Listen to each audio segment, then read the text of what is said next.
నమస్తే, welcome to అమెరికానా vlogs. ఈరోజైతే Monday. మా ఊడికి ఇవాళ స్కూలు లేట్ అయింది, రాత్రి లేటుగా లేచిండు. సో మనం వచ్చి డ్రాప్ చేసుకోవచ్చు అనమాట పిల్లల్ని. సో ప్రొసీజర్ చూపిస్తున్నా మీకు. ఇగోండి ఇక్కడ లంచ్, ఎవరికైనా మనం లేట్గా లంచ్ ఇవ్వాలంటే కూడా పిల్లలకి ఇక్కడ ఇచ్చుకోవచ్చు. సో ఇగోండి బయట బెల్ కొడితే వాళ్ళు మనల్ని అడుగుతారు దేనికోసం వచ్చిండ్రు అని. మనం చెప్తే మన పిల్లల పేరు ఇట్లా లేట్ అయింది, డ్రాప్ చేయడానికి వచ్చినాము అని చెప్తే ఓకే లోపలికి రమ్మంటారు. దాని తర్వాత ఈ లాక్ ఓపెన్ చేస్తారు, ఈ డోర్ అక్కడ బెల్ కొట్టి చెప్పినాక ఈ లాక్ ఓపెన్ చేస్తారు. అది.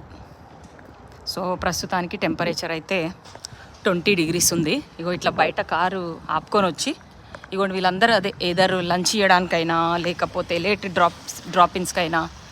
సో వాళ్ళు ఏమన్నారు, మనకు యాబ్సెంట్ వేసేసుకుంటారు. పొద్దున్నే 8 లోపల పంపించకపోతే యాబ్సెంట్ వేసేసుకుంటారు.